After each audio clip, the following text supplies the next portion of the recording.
Done.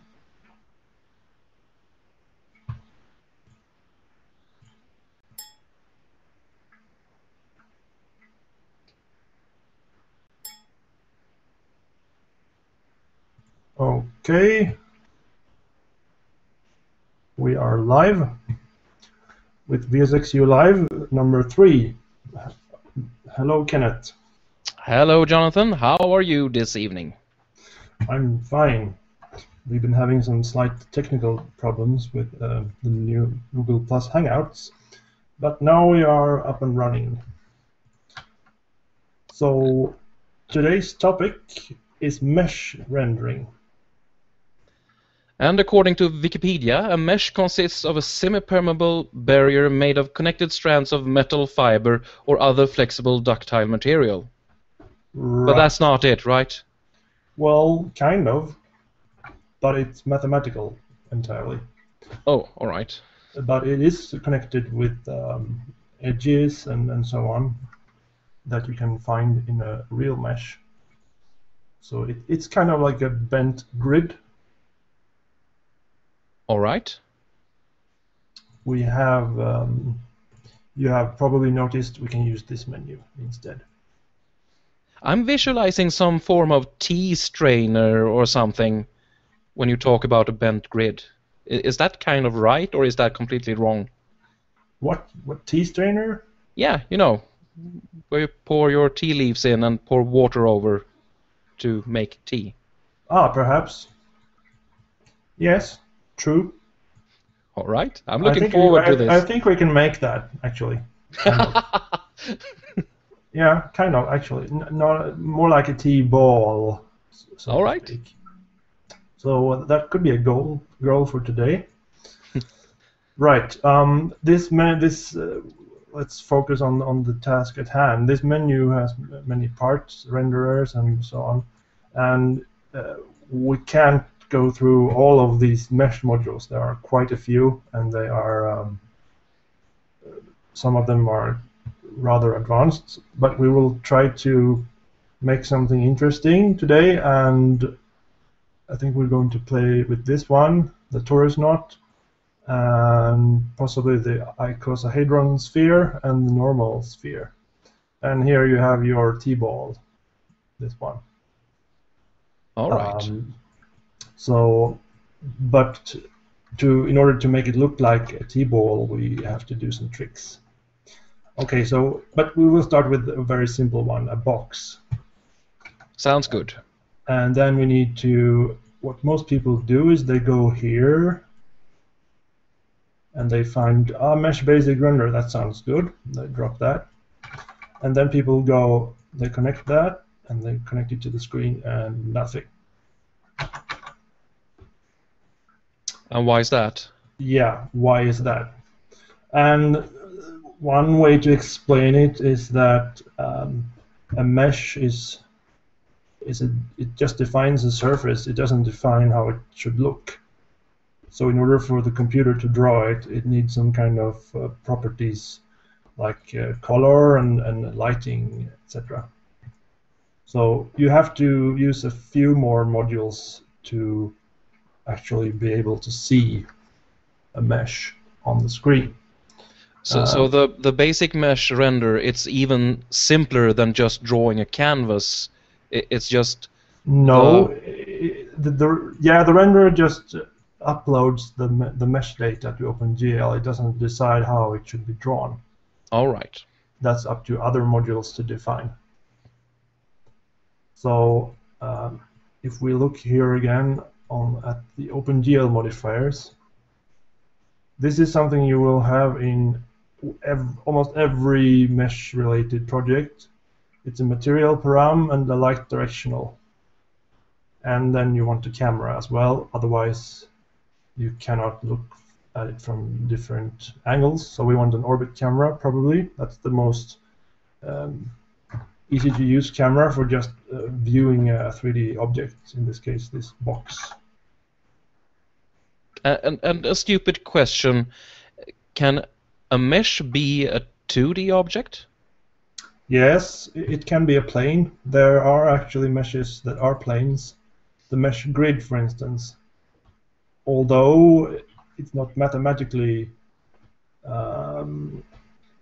two dimensions, it's still defined in 3 dimensions.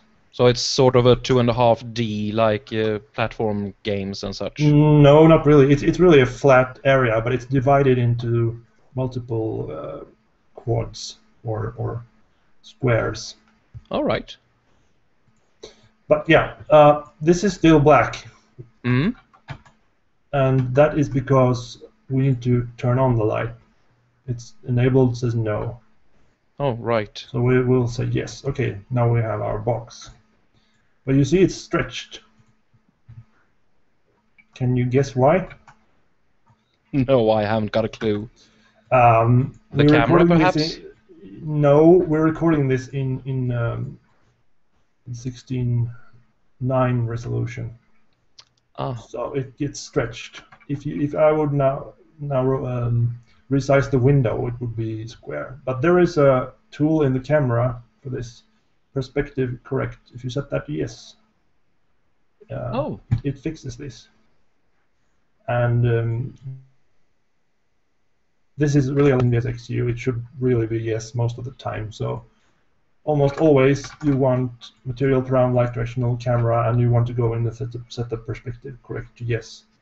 And I forget that sometimes, and then it takes a while. Oh, and when I load something, a mesh, oh, this character or whatever is fat or wide or looks strange when rotated. That's odd. Now I think this box it doesn't really have normals, so it's not really that interesting to look at, I would assume. Yeah, I'm not fat. You have just not set perspection correct to yes. Yeah, maybe. There is another module that we could try. Where is it? Here, auto normalize. But I don't think there are any normals here. Yeah, you see the whole box reacts. Yeah. So it means it doesn't have any normals, and then you can't calculate any lighting vectors. So let's use another mesh. All right. The sphere is much nicer to work with. And now we see another problem. That doesn't look like a sphere. No, it certainly doesn't.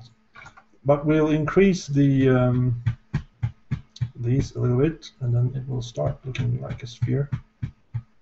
Or at least more. It still looks weird, right? Yeah. And this is because we can rotate the camera a bit, and then you will... Yeah, it looks really ugly. What is this? We can move the light around. And this is because there is no depth testing going on. Looks like the Death Star. Yeah, kind of. So what happens right now is that it's drawing the front and the back in no particular order, or rather in the order that they are defined over here. All right. Which is wrong, probably. And there are 2 ways to fix this. Either we can enable backface culling, which kills off the drawing of backwards facing faces. A face is 2 triangles, or 1 triangle in this case. So we can try that, backface culling. Just insert it in between, and then enable. Okay, looks better.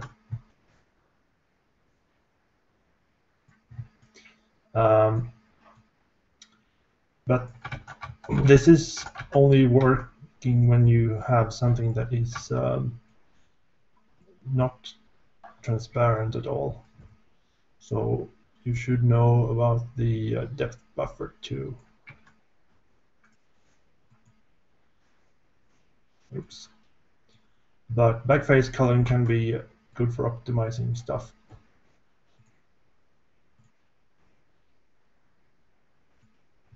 Okay, that's the same result. All right. And now, do you know what a depth buffer is? No. Okay.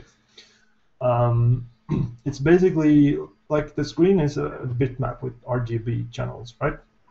Okay. And in this case, you have an extra value, which is 24 bits, or it can be set to different bit depths.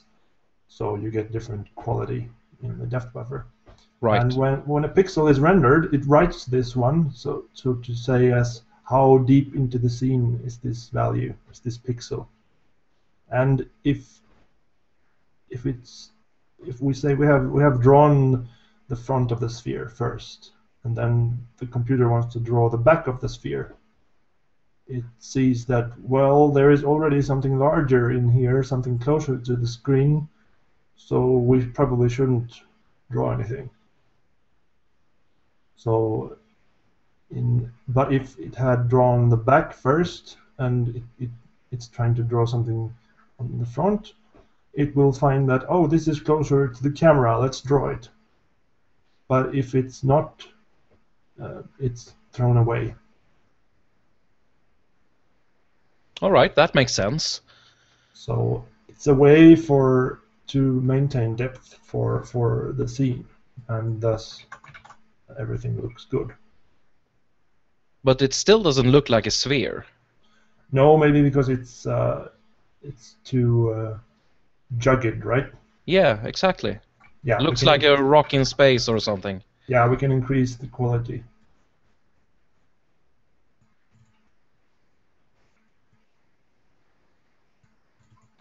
Better? Oh, that's better. It still has some rough edges, but yeah. But now we wanted your T thing. Maybe this is it. And to do that, we can use another module called rendering mode. Okay, what does that do? Yeah, it tells OpenGL how to render this sphere. So, and here you see back-facing faces and front-facing faces and what to do with them. Both are solid now. Yes, and since we're not really drawing the back-facing faces, they are we can draw them as lines, and we still don't see anything because it's covered by the front-facing faces. But it's quicker to render then, right? Depends. So here we set both to lines, and here we have not really your T-ball, but as close as we can get. It looks cool. Probably. It's a basic wireframe rendering. And it's still lit by the light, so that's nice. You can use this for lots of effects. It's like a bit Tron, perhaps. Yeah, I wouldn't put any artistic value into this yet. All right. But now we can go back to the backface culling, because that's really visible now if we insert one of those. We probably should set the light. Here you see through the sphere, but if we enable backface culling, yeah, the back faces are disappearing now. Okay.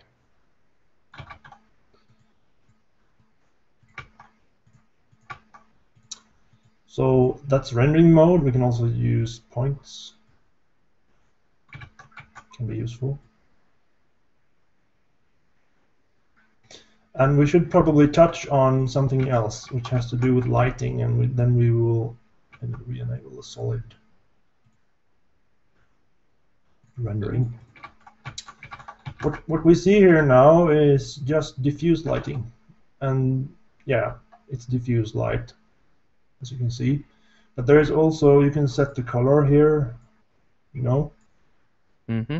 And we changed the position of the light before. I will usually use a rotation axis here, so you can position the light. Then there's also specular color, which is currently white. That's fine. But per default, the material doesn't display it. You see here the specular reflectance value. It's 0, 0, 0, and 1 just on the alpha. So if we increase that, it gets very white. That's because the specular exponent is 0. And we can set this to 120 or something like that. You see there is a white highlight now. Yeah. And this behaves, this is like a reflection from the light in the surface. So when you move the camera, it looks. And now we can illustrate a problem with this particular mesh. You see there, it's one of the poles. Doesn't look good, right? No, not quite.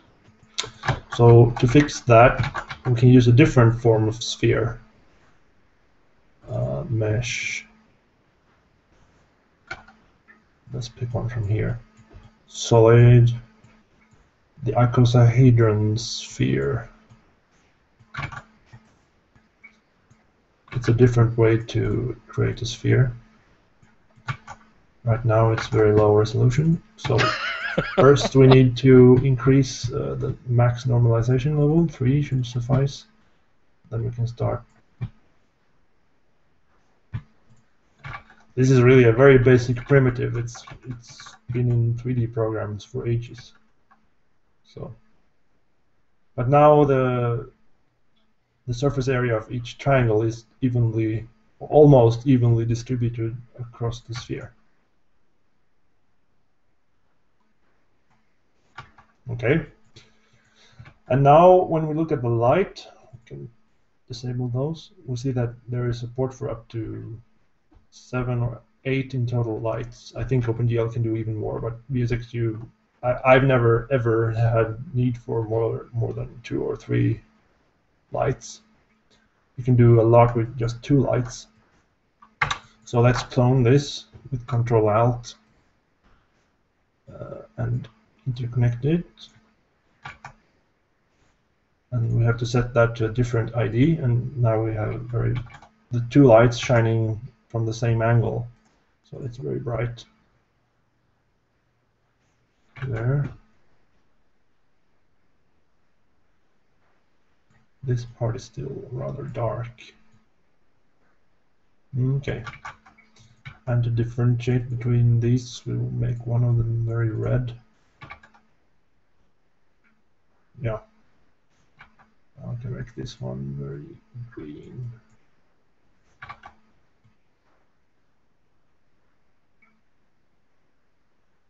So adding more lights is a very simple way to spice up the scene a little bit. Let's try increasing the value of this.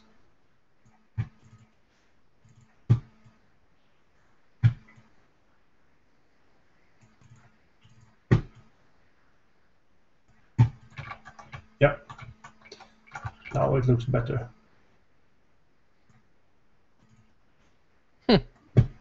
And from a distance, it looks really good now. So you can make this look even nicer with shaders, because the default OpenGL interpolation between the triangles is not that nice for the normals. So it can look even nicer if you apply basic shader, but that's not for this session. No, right. So yeah, we have built quite a chain here. Yeah. And that's what's needed most of the time. You can lose backface culling, but rendering mode, yeah, you can do without. Depth buffer you probably always want. Material param that you want auto normalize, maybe. Sometimes I'm not sure if you needed this. You might. No, actually not. Camera and 1 or more lights. But let's leave the auto normalize in there because it can help with the lighting later on. Still, it's quite a chain just to get a ball. Yeah, it is. So let's look at a third module, the super shape. That's all. This is also a pretty, or no, No, this one I was thinking about, the torus knot.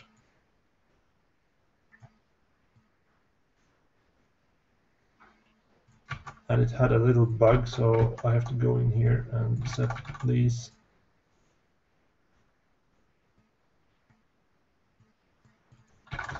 And then lower this one. 0.3, 0.3, that's probably good. I think I had 8 and say 5 perhaps. And then we increase the number of sectors, the number of stacks.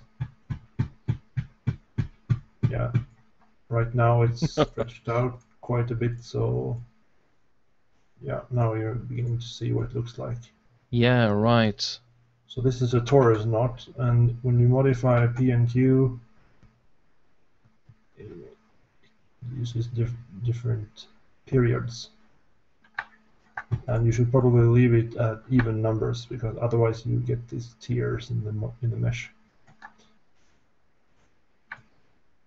But if you hide it, you can hide the fact that there are tears in it. So let's just, yeah, this is a very typical torus knot. And Yeah, that's a shape I recognize. yeah. Let's make it slightly less ugly.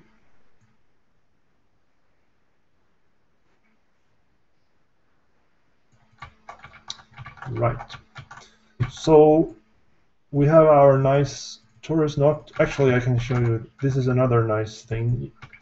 I had to reset these, but you can actually draw the shape of this over the course of the creation. Maybe it's a little bit difficult to see right now, but we will make it like so. For you see, that's the X shape and the Y shape. So let's just do this, and then you see that it's thinner in a certain part of it. Yeah, it is. Whoa.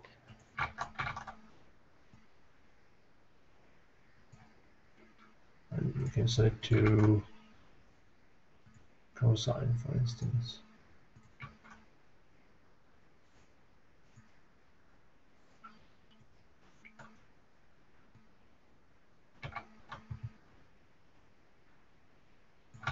And this probably needs more of these. Probably more of these as well.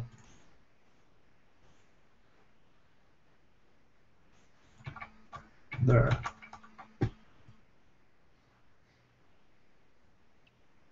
Yeah, that's better. It looks like something you can cut your fingers on. Yeah, maybe. Well, that's better. Yeah. The thinnest part wasn't so nice. It kind of depends on, it's not perfect. It depends on these values, I believe. Yeah, you see here, you get various results from that. Whoa. So now torus knots are nice because we can rotate them, and that looks cool. So let's do that. We can go in the OpenGL modifiers to the GL rotate, and by default it rotates in a weird way, so around the Z-axis. So let's rotate around the Y-axis, the vertical axis instead, and let's go to maths. Just a question. Why did you place the rotate module there? Right. Why not? The actual rendering is taking part in this mesh basic render. All right. So I can position it anywhere because OpenGL has a matrix stack. Yeah, you can position it anywhere between the camera and the actual renderer. So we All can, right. for instance, position it over here. And that doesn't affect the lights. It does, because the model is being rotated and the lights are still coming from the same direction. Okay. So let's add an oscillator as well. I did, right. That's too quick. So we need to lower the frequency. Yeah. That's freaky. Looks nice. And now we can play with blend mode, for instance. And that's another OpenGL modifier. Blend mode.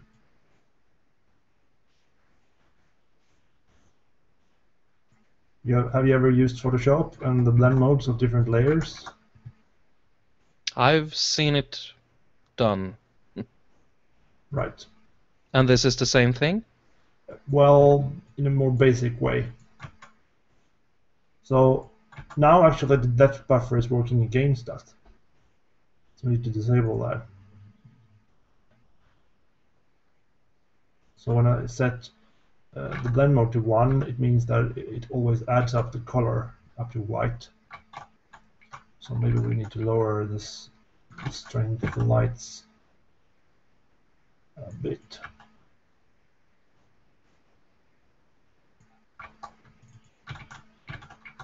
Yeah. Oh, there it is. I moved it.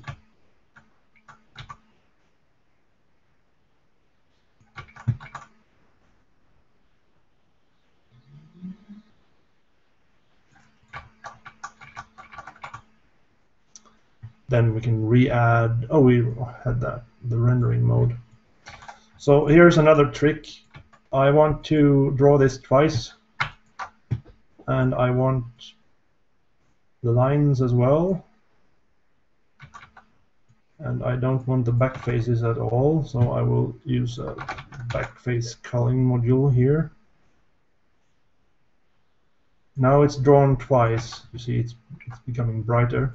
Mm-hmm. So let's remove the back faces, and the front faces should be lines. Whoa. So now we're drawing it twice on top of each other for a nice effect. Cool. And this is also something I've used many times for if I were to, yeah, we can use a different material per round for this one. To tell it to not reflect that much light.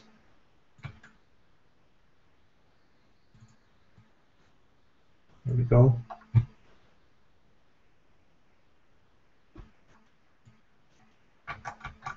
And if we disable, oh, what happened? Oh, right. If we disable the backface culling, right, and maybe no specular to get rid of those. Yes.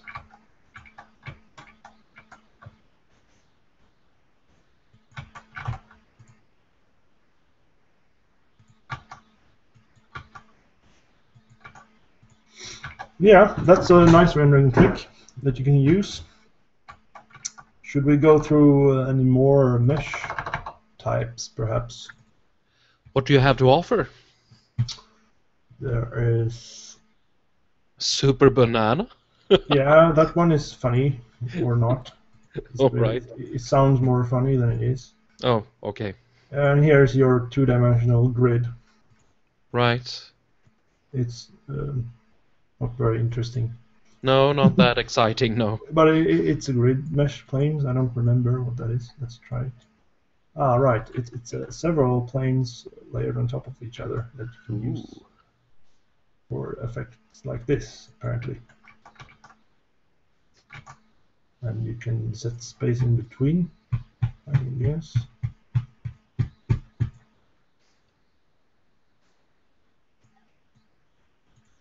Looks like something from 2001: A Space Odyssey. It doesn't update.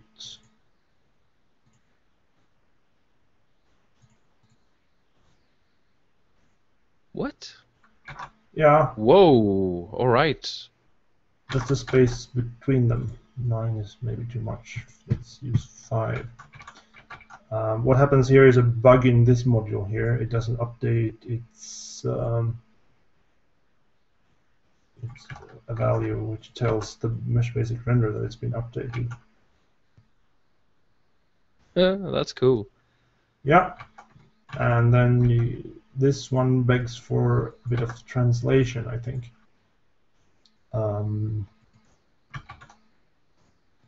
Did we, by the way, touch on that in the previous episodes, the GL rotate and the translate? I don't remember.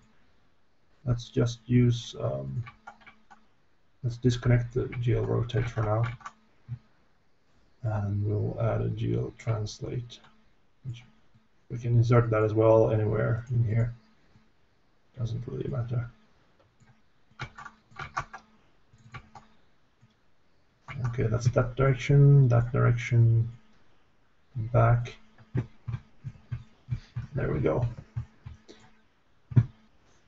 Wouldn't it be nice if we could move this back and forth like this, but have the computer do it? Sure. So let's do it. This one is a float 3,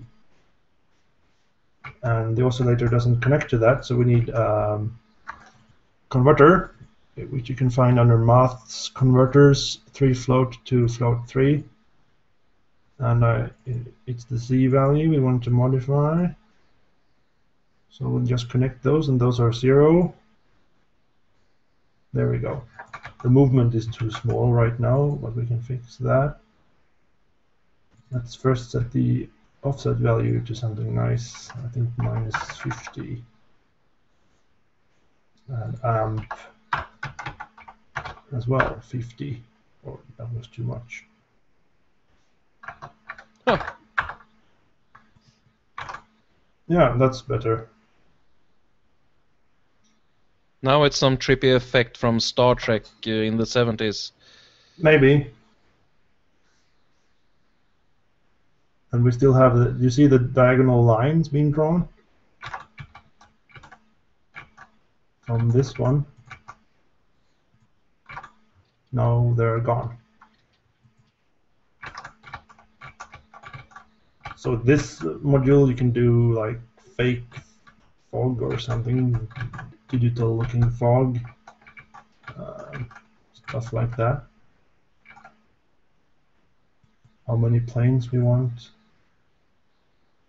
Maybe we'll add some more and set the distance. So closer, yeah.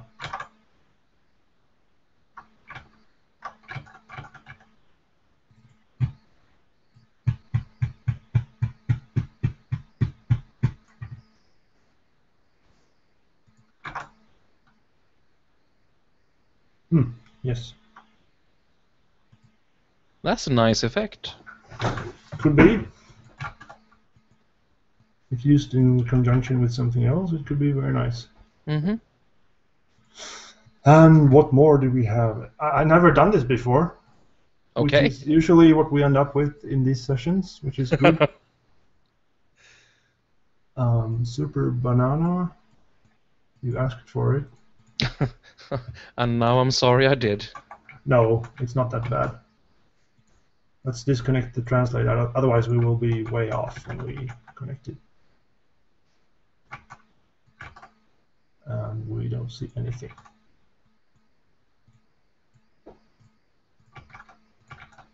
Why is that? Maybe because of these ones.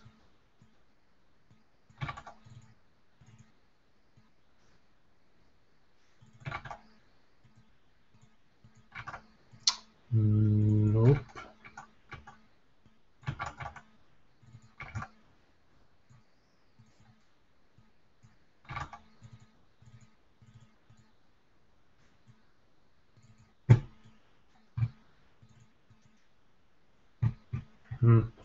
I should probably take a closer look at that one. It's been a while since I used it. And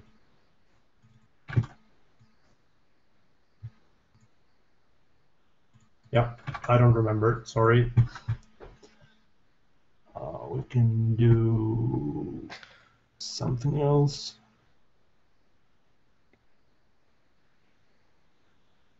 And since you have banana, I read meatballs, but that's not what it was. It was metaballs. No, metaballs. That's also... Maybe it's the camera or something.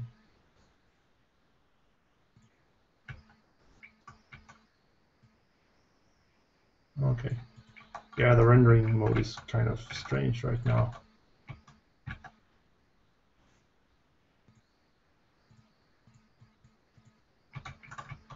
But this is the metaballs.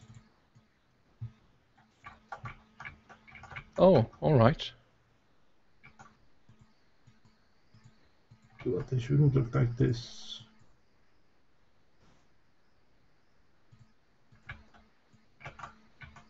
It looks like water in 0G. Yeah, that's the... Also a rather old effect, which is still nice.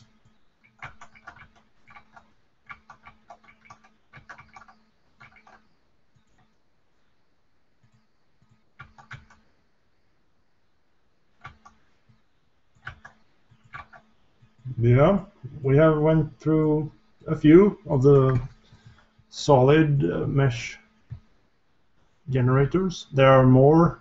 Up here we have generators, 2 different ones. This one maybe we can take a look at. All right. Kaleido mesh. Although that really needs a texture.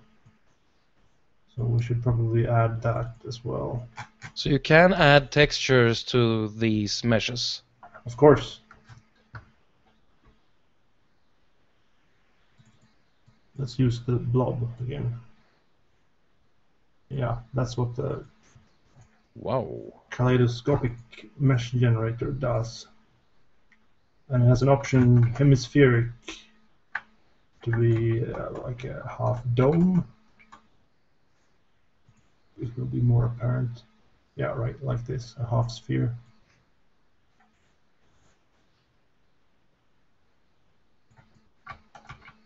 And this one is more useful when you do right. That's the one we should look at also, the texture chord generator. Although I'm not sure that this one will work on this one. It did actually. But now it's ignoring the texture coordinates from this mesh, which is kind of the point of this mesh. But we can still take a look at it. Object linear, normal map, for instance, reflection map. All right, you've lost me now. Yeah, I'm kind of lost myself, actually. But this is reflecting, if the blob were an environment, it's reflecting that one right now. All right, we've left Star Trek in the 60s and have entered some kind of drug-induced hallucination in the 70s, I think. Maybe. But we can at least modify the texture matrix a bit to make it a little bit more interesting.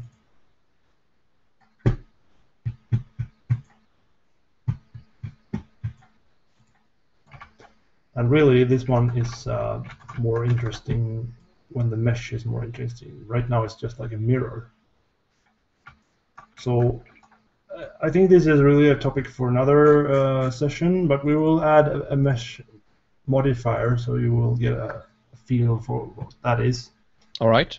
And you see these here, the converters, deformers, helpers, pickers, transforms. And in this case, we will use this one is one of my favorites. Random distort. Yeah, of the normals, and even possibly the vertices. Let's hope it works.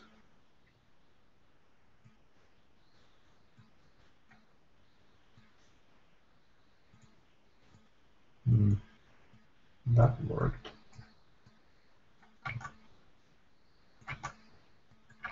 I think we'll use the normal sphere for this. Here we go. It's more suited for it. Here you see if we distort not the vertices but only the normals, you can see that it's garbled pretty quickly. Right. And this looks cool when we rotate it.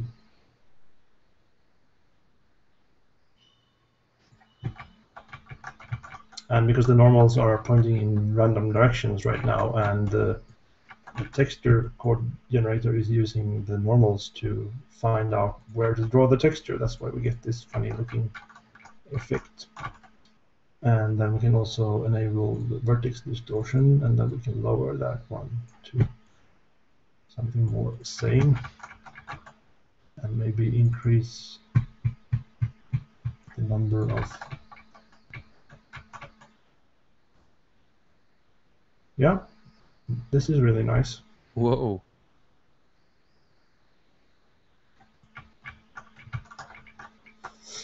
But yeah, we will look at the deformers more in detail some other time. All right. But I think since we are still just covering the basics, I think next time we will look at particle systems, and also in conjunction with some meshes, because you can do cool stuff with that as well. And yeah, let's call that a day for this time. Splendid. If you have reached this end of this video, we appreciate that you were watching, and we hope that you will be interested in the next one.